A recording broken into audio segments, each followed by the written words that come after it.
2024년에도 변함없는 하나님의 은혜가 성도님들과 함께 하시기를 기원합니다. 특별히 보라 내가 새해를 행하리라 하고 말씀하신 하나님의 약속이 이루어지는 새해가 되시기를 소망합니다. 이 신앙생활을 하는 것은 하나님의 약속을 믿고 사는 겁니다. 이스라엘 백성들이 시내산에서 하나님과 약속을 맺을 때 모세는 율법을 낭독했습니다. 그래서 약속에서 첫 번째로 중요한 것은 약속의 내용입니다. 신구약 성경 말씀을 하나님의 약속으로 삼고 살아가시기를 바랍니다. 약속에서 두 번째로 중요한 것은 누구하고 약속하느냐, 약속의 대상입니다.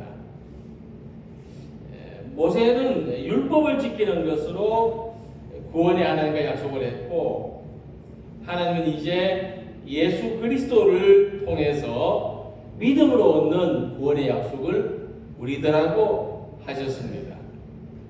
금년 한 해 믿음으로 살아가는 성도님들이 되시기를 소망합니다. 그리고 세 번째 중요한 것은 약속에 대한 책임입니다.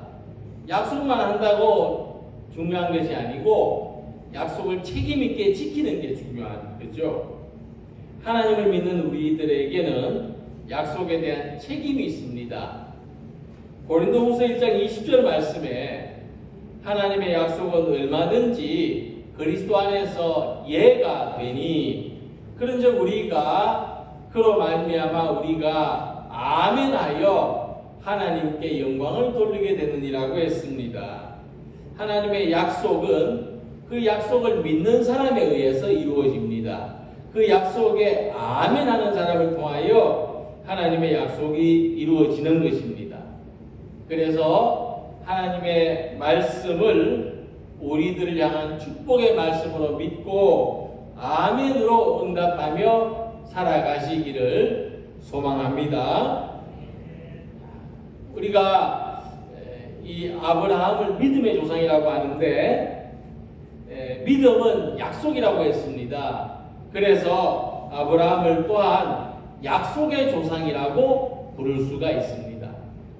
믿음의 조상이라는 말은 약속의 조상이라는 말입니다.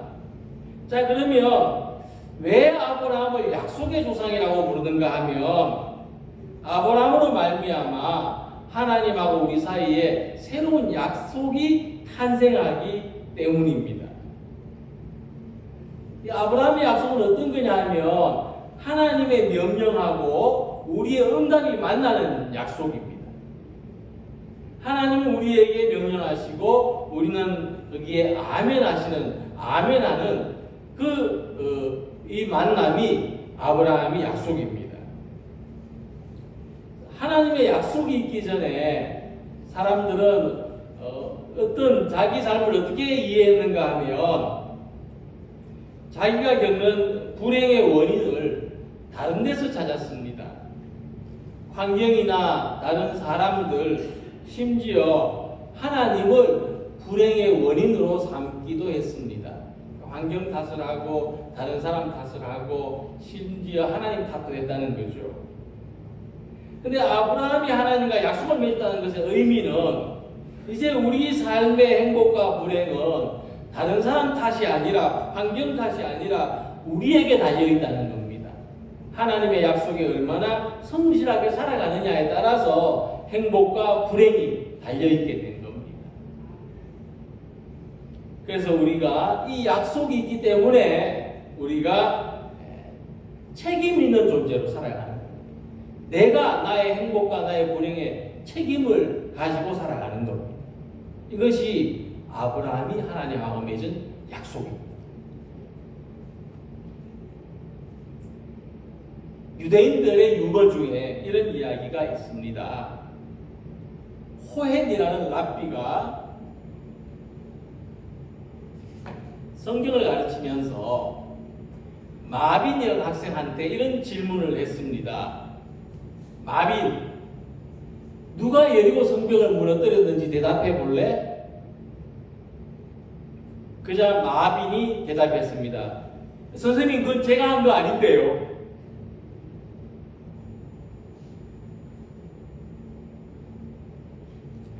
어느 날 선생님이 마빈의 부모님을 만나는 자리에서 웃었던 이야기를 전해줬습니다.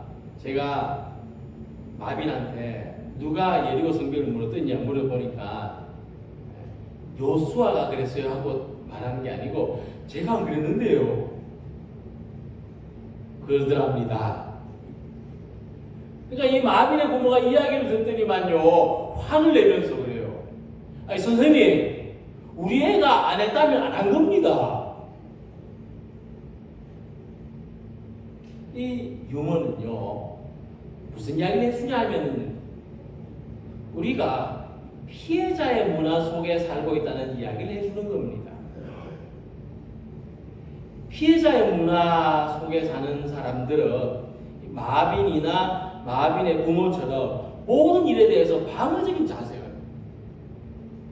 이 여리고성을 누가 무너뜨렸느냐 그걸 알아보려고 하지 않고 무조건 내가 안 그랬다, 나하고 상관없다, 왜 나한테 묻냐, 이런 자세가 된다는 거예요. 이게 피해자의 문화라는 거예요. 모든 것에서 남의 탓을 하는 겁니다. 그러나 하나님의 약속을 믿는 것은 그 약속 안에서 내가 책임적인 존재로 사는 겁니다. 그 약속 안에서 나한테 책임이 이제 있는 거예요.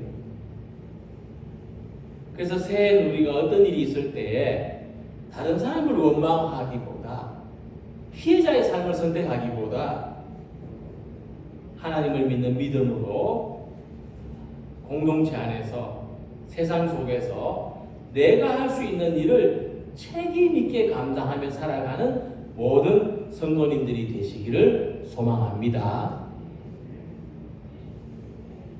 이게 하나님과의 약속을 맺는 거예요.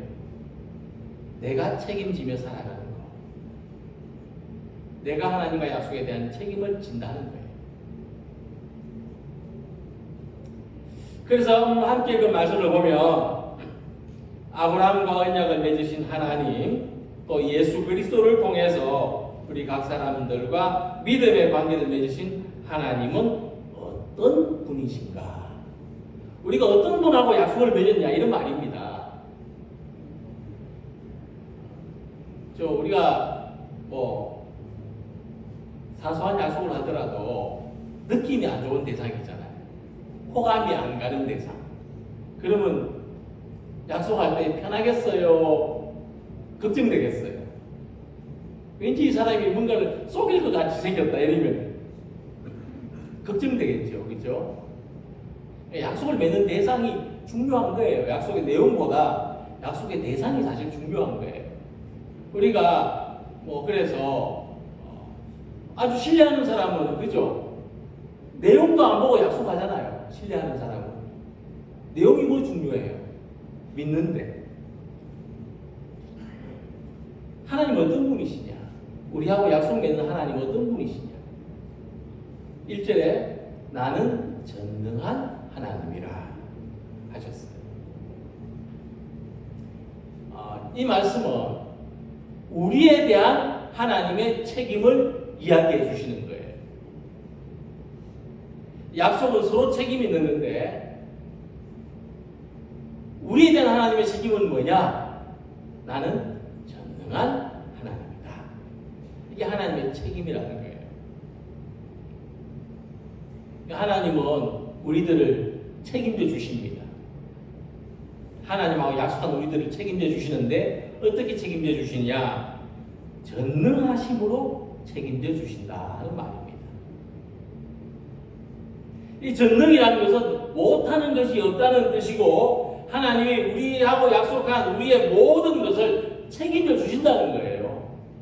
하나님 우리가 약속한 모든 걸 책임질 수 있는 능력이 있는 분이십니다. 그래서 약속을 맺으면 쌍방간에 의무가 생겨나는 것처럼 하나님은 하나님의 책임을 다하시고 우리는 우리의 책임을 다하는 것이 하나님과 우리 사이의 약속입니다. 자, 그럼 하나님의 책임은 전능이라 그랬는데 하나님이 전능하시다는 것은 하나님께서 세상과 우리에 대하여 무한한 책임을 가지신다는 뜻입니다. 엄청난 보장과 혜택이죠. 우리는 이런 질문을 할 수 있을 겁니다. 하나님이 전능하신데 세상은 왜 이렇게 제 맘대로 나는 왜 이렇게 힘들고 어려운가요? 하나님 전능하시다면서요. 이런 질문이 생기기 때문에 우리는 전능하신 하나님에 대해서 좀 더 성숙한 이해를 가져야 됩니다. 하나님이 전능하시다는 것은 세상이나 우리 삶에 아무런 문제나 어려움이 일어나지 않도록 하신다는 뜻이 아닙니다. 그보다는 어떤 일이 일어나더라도 하나님은 우리를 위해서 못하실 일이 없고 세상과 우리 모두를 책임져 주신다는 것. 대개 우리는 앞에 문제에 걸려요. 하나님 전능하신데 왜 이런 일이 생기느냐? 왜냐하면 우리는 전능하신 하나님을 믿기 때문에 내 삶에 아무런 문제나 어려움이 생기지 않기를 바랍니다. 그런 마음이 크기 때문에 이런 문제에 걸립니다. 그런데 말씀드린 것처럼 하나님이 전능하시다는 것은 우리한테 아무 문제가 일어나지 않도록 해주는 것이 아니라 어떤 일이 일어나더라도 하나님은 우리를 책임지신다. 그래서 어떤 상황과 환경 속에 있든지 못하실 것이 없는 하나님, 모든 것을 책임져 주시는 하나님을 신뢰하고 맡기는 우리 모두가 되시기를 바랍니다. 그래서 전능하신 하나님은 아브라함에게 이렇게 말씀하십니다. 너는 내 앞에서 행하여 완전하라. 그러니까 하나님은 전능하셔서 우리가 생각하는 대로 너는 가만히 있어 내가 다 알아서 해줄게 그러시는 게 아니고 오히려 너는 나에게 순종하며 흠없이 살아라 이렇게 말씀하십니다. 그래서 전능하신 하나님을 믿는 사람들이 어떻게 살아야 되는지를 발견할 수 있는데 우리는 하나님께 순종하며 하나님과의 관계에서 성실하게 살아가야 하는 겁니다. 이게 우리의 책임이에요. 그래서 우리가 이 하나님과의 약속을 지키고 이 약속에 책임을 진다는 것은 굉장히 두렵고 부담스러운 일이 될 수가 있어요. 하나님 앞에 완전하게 행한다는 게 우리한테 부담이 되고 두려움이 될 수 있습니다. 그런데 이 또한 내가 내 힘으로 내 능력으로 흠없이 순종하는 게 아니고 하나님의 전능하심에 의해서 지켜지고 보장된다고 하는 겁니다. 우리가 그렇게 살아갈 수 있도록 하나님이 도우시고 함께 해주신다는 겁니다. 이게 약속이에요. 하나님 우리를 책임져 주시는데 우리가 하나님 앞에서 순종하며 흠없이 사는 것까지도 책임져 주신다. 이 약속이에요. 믿음으로 살려고 하면 하나님이 책임져 주시는 것을 경험합니다. 이때 아브라함이 몇 살이냐?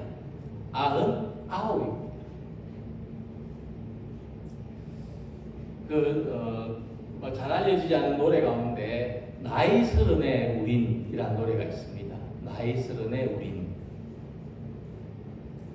20살이 조금 지나면서 이 노래를 알게 됐고 가끔 불렀습니다. 이 노래를 부를 때 아직 30살이 안 됐지만은 참 참 30살에 어떤 사람이 되어 있을까 그런 기대하는 마음이 있었습니다. 근데 벌써 30을 지나서 60을 향해서 가고 있습니다. 이제는 나이 30이라는 노래가 맞지 않습니다. 이제는 못 부릅니다. 그렇다고 해서 내 나이가 어때서 이런 노래를 부를 수도 없고, 사람한테는 자기 나이에 맞는 노래가 있는 것 같습니다. 그러니까 99의 아브라함 어떤 노래를 부를 수 있겠습니까? 99의 우리는 어떤 노래를 부를 수 있겠습니까? 네, 어떤 노래를 불러도 그 나이에는 희망적이지 않을 것 같습니다. 99이 부르는 노래는 그렇게 희망적인 노래가 아닐 것 같습니다. 근데 하나님께서 아브라함에게 어떤 노래를 부르라고 말씀하냐면, 너는 내 앞에서 행하여 완전하라. 너는 나한테 순종하고 흠없이 살아라. 99한테. 그런데 이 말씀이 아브라함한테 너무너무 잘 어울리는 노래라는 거예요. 어쩌면 이 말씀이 오늘 여기 있는 우리한테 너무너무 잘 어울리는 노래고, 우리가 불러야 될 노래.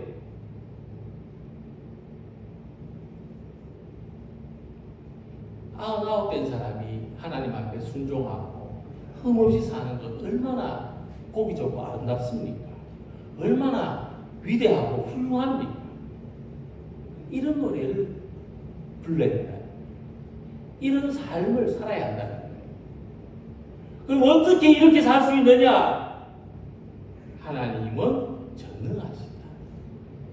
전능하신 하나님이 그렇게 살 수 있도록 도우시고 함께 해주시고 보장해 주신다는 겁니다. 나의 등 뒤에서 나를 도우시는 주, 지치고 고하여 넘어질 때면 나를 밀어주시네. 일어나 걸어라, 내가 새 힘을 주리니. 일어나 너 걸어라, 내 너를 도우리. 우리는 99에도 전능하신 하나님을 기대하고 희망의 노래를 부를 수 있습니다. 금년 한 해 동안 우리 성도님들 희망의 노래를 많이 부르시기 바랍니다.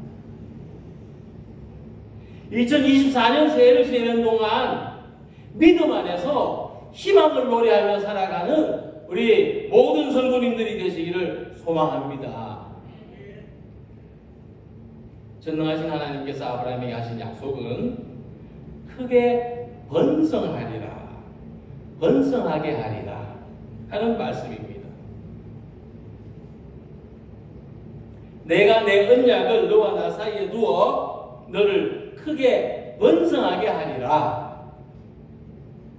이 크게 번성하리라 하신 약속의 내용이 4절에서 8절까지 아주 길게 내용이 많습니다.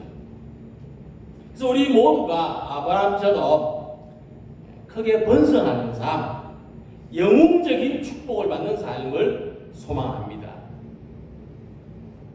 그래서 이 아브라함을 향한 축복의 약속이 우리들을 향하신 약속이 되기를 기원하고, 우리들이 이 축복의 약속을 누리는 사람들이 되시기를 소망합니다. 이것은 영적인 축복을 받는 거예요. 크게 번성하게 하리라.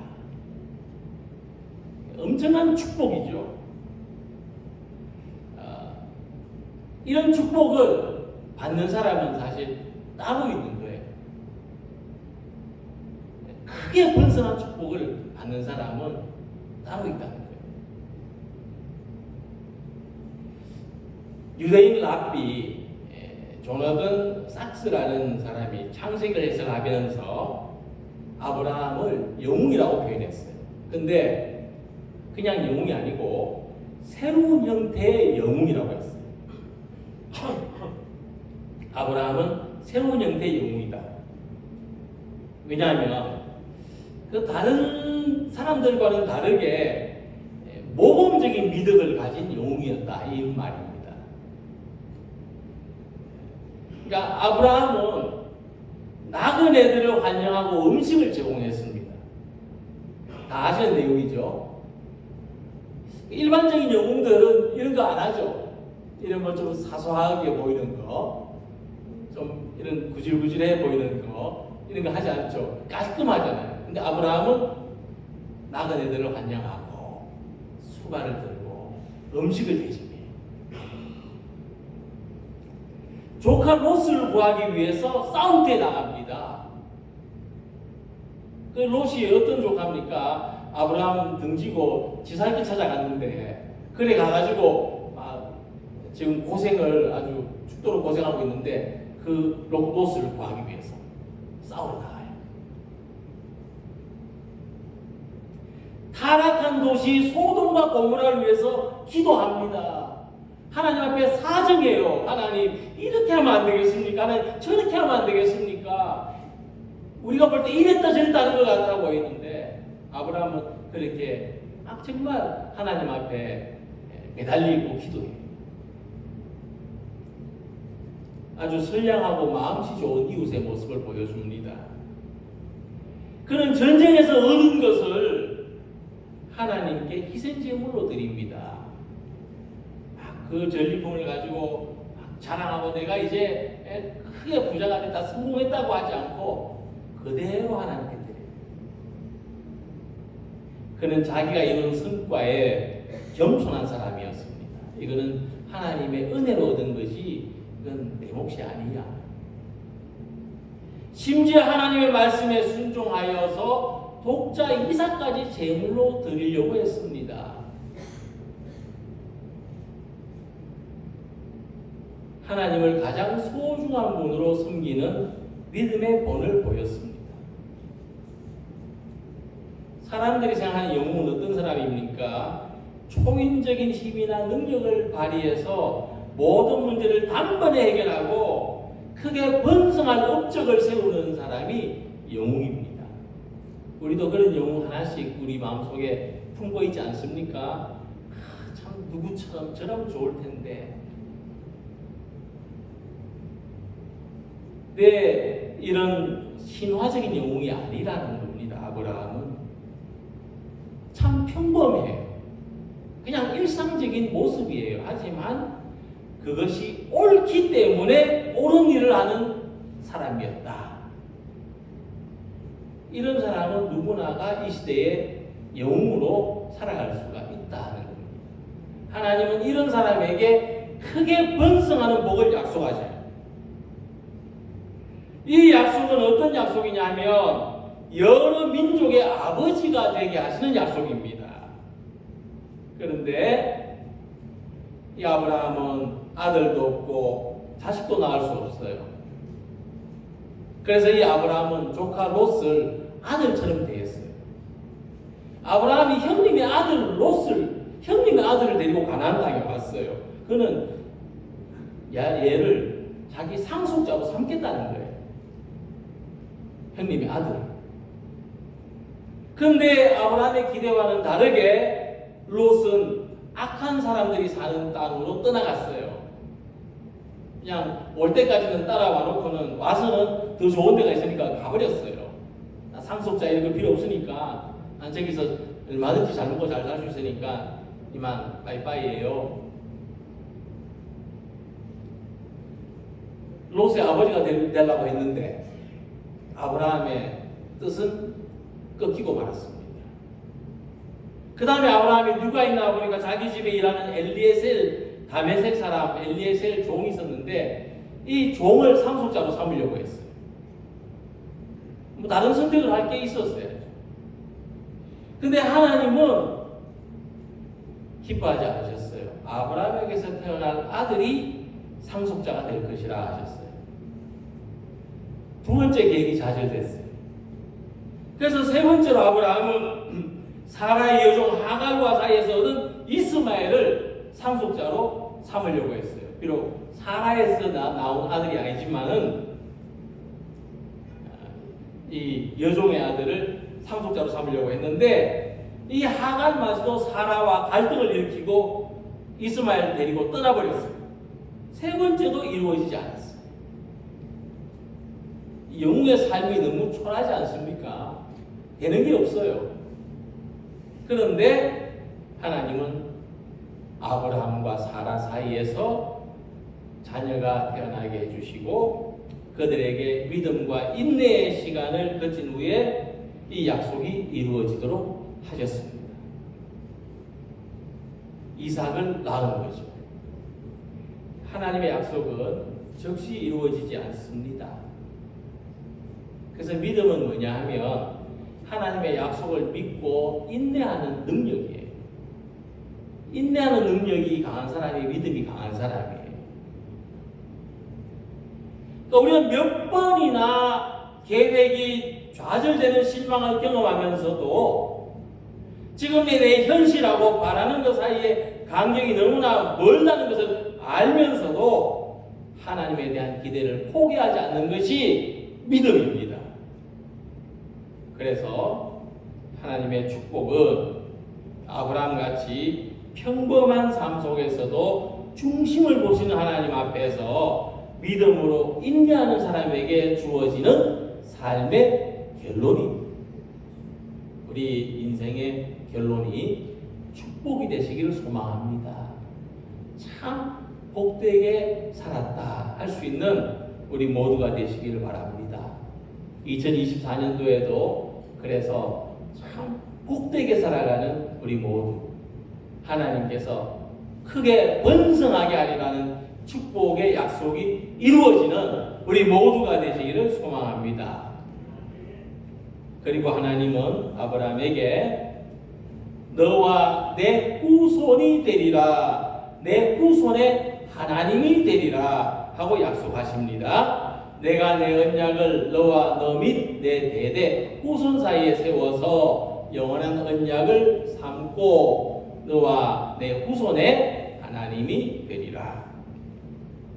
하나님이 약속을 영원한 언약이라고 하셨어요. 그것은 하나님하고 아브라함 사이에만 약속이 아니라 하나님하고 아브라함의 자손 대대로 맺어진 약속입니다. 그래서 우리는 하나님을 어떻게 부릅니까? 아브라함과 이삭과 야곱의 하나님 그렇게 불러요. 자, 그러면 아브라함 이전에도 믿음의 사람들이 있었잖아요. 아브라함 이전에 어떤 사람들이 있었습니까? 에녹, 노아, 그렇죠? 아담, 셋, 이런 사람들이 있었잖아요. 근데 바로 앞에 노아와 비교해봐도 하나님은 왜 노아하고 이런 약속을 안 맺으시고 아브라함하고 이 약속을 맺으셨을까? 이런 생각을 해봅니다. 왜 하나님은 아브라함하고 왜 하필 아브라함일까? 노아도 있었는데. 네, 노아와 아브라함의 모습에서 다른 점이 있어요. 노아하고 아브라함의 믿음에서 다른 점이 있어요. 왜냐하면 노아는 의로운 사람이 맞아요. 그런데 자기만의 의로, 즉 자기만 의롭게 살았어요. 창세기 6장 9절에 노아는 의인이요 당대의 완전한 자라 그는 하나님과 동행했다. 에녹도 마찬가지고요. 그들은 자신만 의로운 사람이었어요. 그래서 자신의 의로움으로 하나님의 들림을 받았고 자신의 의로움으로 홍수 심판에서 살아남았어요. 하지만 그 홍수 이후를 보십시오. 노아의 후손들은 하나님을 경외하며 살지 않았습니다. 오히려 하나님과 대항하고자 했어요. 그래서 그들은 바벨탑을 건설하려고 했어요.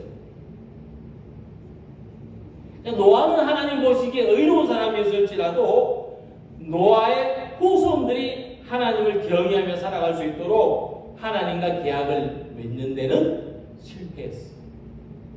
노아는 그 계약을 맺을 수 있는 자격이 못 됐어요. 자, 그런데 아브라함은 어떤 사람이었습니까? 자신이 하나님 앞에서 의롭게 살았을 뿐만 아니라 이웃과 후손들에 대해서도 공동체적인 책임을 가지고 살았습니다.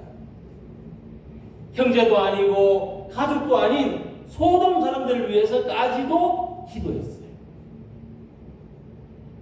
아브라함은 소돔에 사는 사람들을 구원하기 위해서 하나님하고 논쟁하듯이 기도했어요. 하나님, 의인이 10명 있으면 어쩔 겁니까? 의인이 5명 있으면 어쩔 겁니까?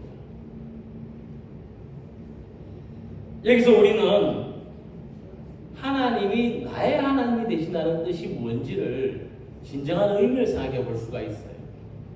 하나님이 나의 하나님이 되신다는 것은 뭐냐 하면 나만의 하나님이 되신다는 게 아니에요.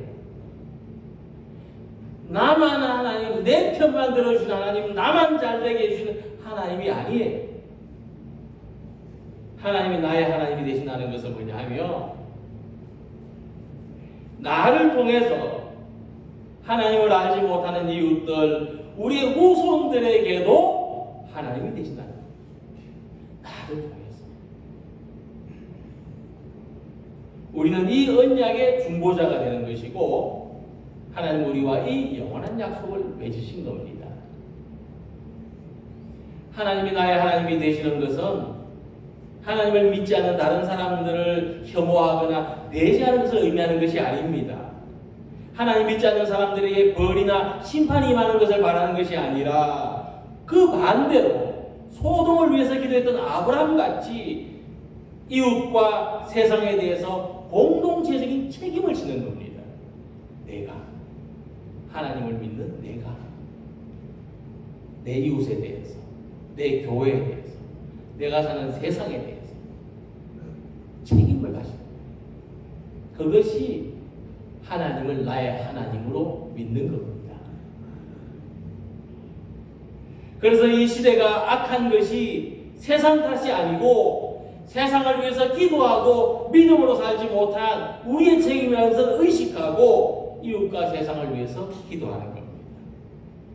세상의 향기로 그리스도인의 선한 삶을 사는 겁니다. 우리한테는 이 약속에 대한 선택과 책임이 있는 겁니다. 하나님은 아브라함과 약속을 맺으셨습니다. 아브라함의 능력으로는 이루기 불가능한 것을 이루도록 약속하셨습니다. 그래서 하나님을 믿는 사람들은 자기의 능력이 아니라 하나님의 전능하심으로 약속이 실현되는 것을 경험합니다. 이 믿음으로 믿는 자에게 능히 하지 못할 일이 없고 전능하신 하나님이 우리의 배후에 나의 등 뒤에 계신 것을 바라보는 성도들이 되시기를 바랍니다. 하나님은 이 약속을 믿는 아브라함을 통해서 약속하신 것을 이루셨습니다.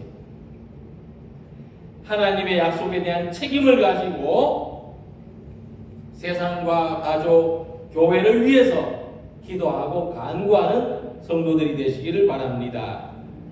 2024년 한 해도 전능하신 하나님께서 나와 같이 평범한 사람을 통해서 이루실 약속을 믿고 이 믿음의 기대를 가지고 세상과 교회와 또 우리의 가정에 대하여 책임적인 존재로 살아가기를 힘쓰는 우리 모두가 되시기를 주님의 이름으로 기원합니다.